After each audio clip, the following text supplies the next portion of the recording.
nombre es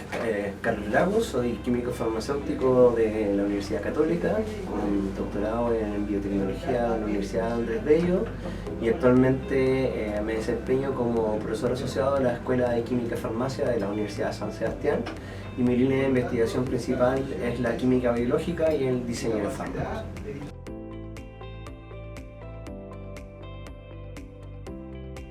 Bien, por un lado pienso que existe evidencia de que hay un problema de resistencia a nivel mundial. Todo el mundo sabe que a nivel intrahospitalario existe una gran cantidad de bacterias resistentes. Si bien se han ido generando nuevos compuestos que son análogos de fármacos o clases que ya existen, como por ejemplo los inhibidores de la penicillin binding proteins o sustancias que afectan la síntesis de proteínas en las bacterias, no se ha generado una nueva clase de medicamentos con un nuevo mecanismo de acción. Y por lo tanto, lo que yo espero en los próximos años de la industria farmacéutica es que mediante el conocimiento de las nuevas vías de señalización de las bacterias sea posible encontrar nuevos blancos terapéuticos, estimar que estos blancos terapéuticos realmente puedan tener su intervención puede tener una eficacia razonable, y siempre esto mirando también por el lado de la seguridad del paciente. Realmente lo que estamos buscando son medicamentos para poder tratar a pacientes que están bajo un proceso infeccioso. Uno de los principales motivos por los cuales la industria farmacéutica ha declinado la aparición de nuevos medicamentos en los últimos años tiene que ver más con un tema de tipo comercial. Los nuevos fármacos antimicrobianos que están saliendo al mercado, o los que han salido en los últimos años, como mencioné anteriormente, son análogos de sustancias que ya existen con un mejor perfil de seguridad o de eficacia, pero realmente no representan una nueva clase de medicamentos. Y esto porque finalmente la aparición de resistencias hace que un proyecto de diseño de obtener un nuevo medicamento que es tan caro, que cuesta del orden de $1.000 millones, no se ve refrendado finalmente en un retorno suficiente para los laboratorios farmacéuticos para que ellos realmente se embarquen en la búsqueda de nuevos medicamentos. Pero sí creo que en la medida que se conozca más de la fisiología bacteriana, de su interacción con el ambiente y con el ser humano, vamos a poder encontrar nuevos blancos terapéuticos, tal vez dirigidos a, por ejemplo, otro tipo de mecanismos que tienen las bacterias para infectar, como pueden ser la formación de biopelículas, atacar los factores de virulencia, por ejemplo, y obtener fármacos antimicrobianos con un nuevo mecanismo de acción.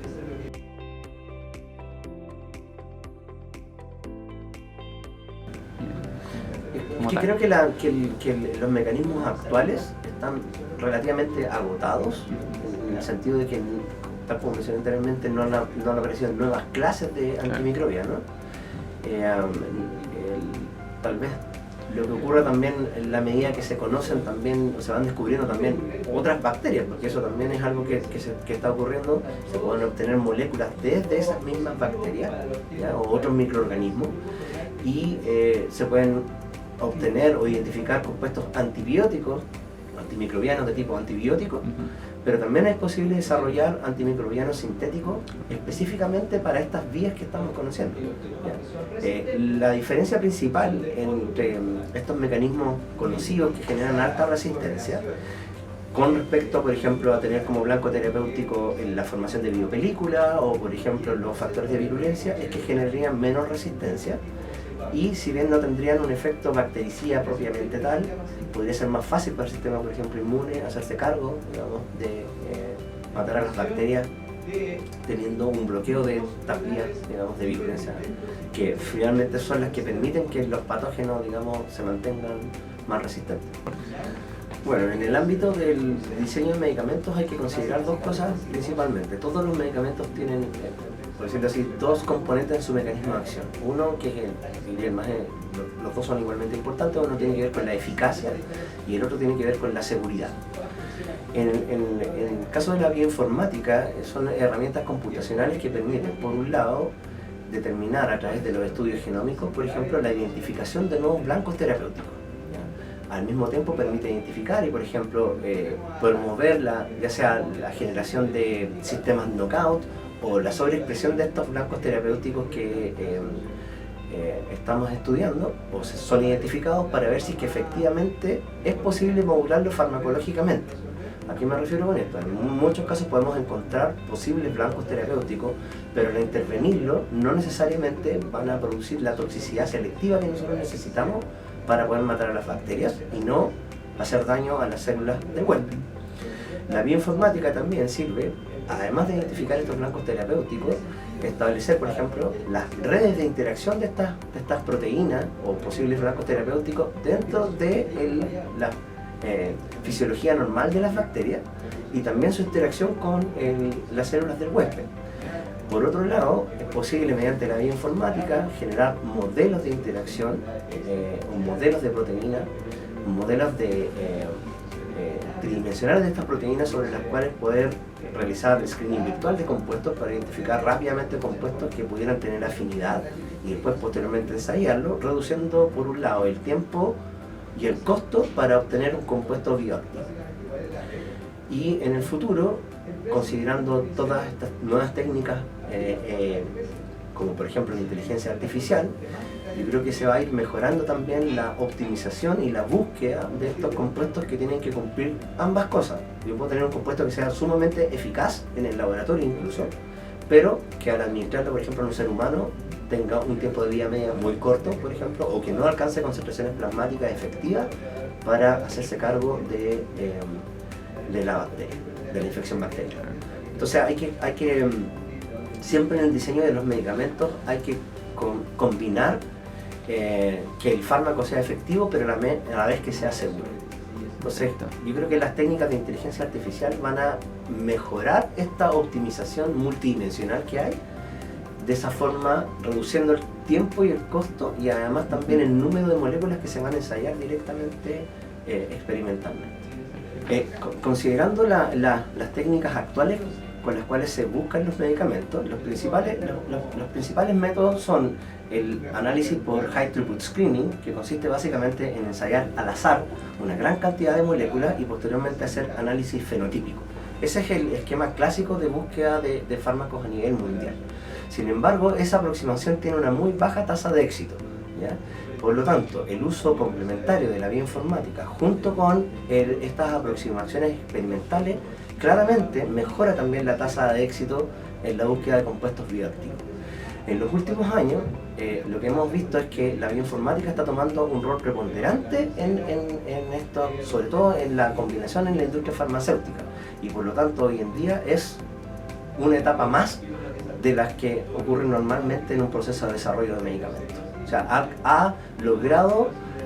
demostrar su valor en la medida de que se han obtenido nuevos compuestos, porque también esto depende de una validación general, digamos que efectivamente tengamos un compuesto que haya podido ser desarrollado combinando métodos experimentales y computacionales, pero que efectivamente haya llegado a la clínica, ¿ya? Entonces, yo creo que en el futuro, o hoy incluso hoy en día, ya es parte, digamos, de las actividades normales que tiene, por ejemplo, cualquier laboratorio experimental, el combinar las herramientas informáticas junto con el análisis experimental, principalmente para reducir la cantidad de gasto que se hace en la parte experimental, que es lo más caro, digamos, de la investigación y desarrollo.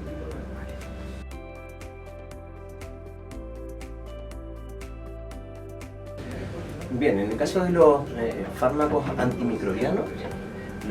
los más utilizados son fármacos que actúan a nivel de la membrana plasmática, sobre todo los antibióticos beta-lactámicos, tanto los naturales como los sintéticos. Uno de los principales mecanismos de resistencia es la aparición de proteínas que degradan estos antibióticos, como son las beta-lactamasas, proteínas que naturalmente se encuentran en las bacterias, pero que sufren mutaciones y que son rápidamente posibles de transferir mediante elementos móviles, mediante plasmidios entre las bacterias, de esa manera propagando la resistencia a los antibióticos. Y eso es uno de los principales problemas que hemos visto en los últimos años, principalmente porque la mayor parte de los medicamentos que se utilizan clínicamente son de la familia de los antibióticos beta-lactámicos. Por lo tanto, el estudiar alternativas terapéuticas diferentes a las moléculas pequeñas para poder combatir esta resistencia a las beta-lactamasas, por ejemplo, utilizar proteínas terapéuticas que bloqueen a estas mismas proteínas, representa una estrategia novedosa y que podría tener un alto impacto, digamos, en la clínica. Respecto a la...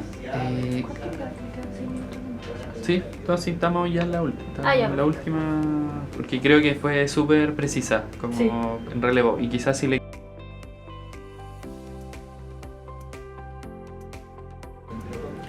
Bueno, primero que nada considero que el proyecto Cantari BRICS es sumamente relevante por dos motivos. Primero porque es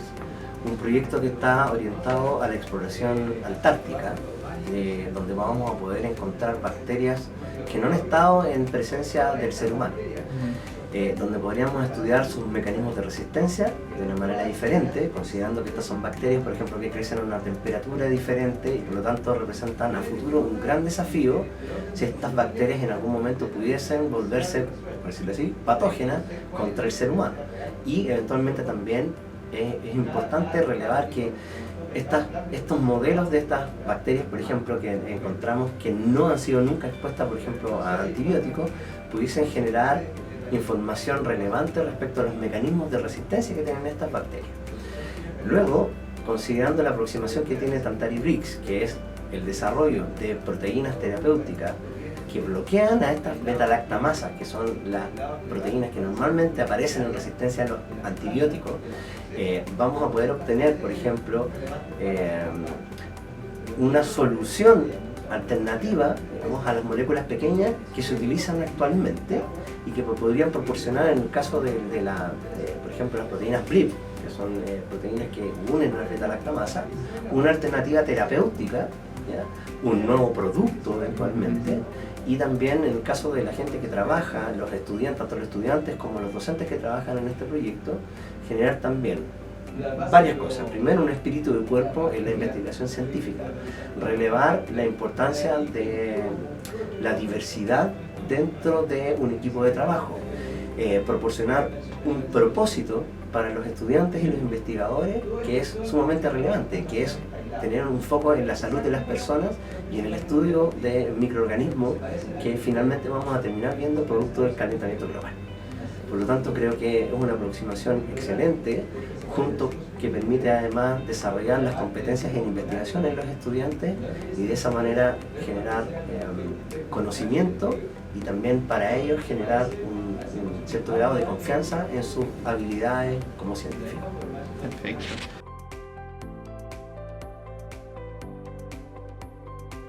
Si bien hasta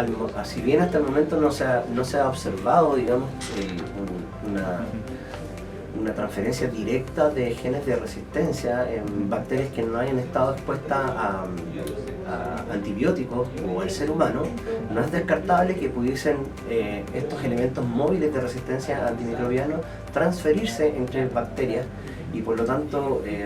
en el futuro no podemos descartar que estas bacterias pudiesen volverse patógenas y por lo tanto el estudio de los mecanismos de resistencia en estas bacterias que aún no conocemos todavía muy bien, creo que es sumamente relevante para generar conocimiento respecto a estos mecanismos de transferencia. No lo conocemos todavía, por lo tanto ese es un aspecto que yo creo que el proyecto Tantari BRICS va a abrir como conocimiento general y va a proporcionar también a otros investigadores una plataforma de conocimientos básicos para poder acercarse de manera más racional al estudio de estos mecanismos.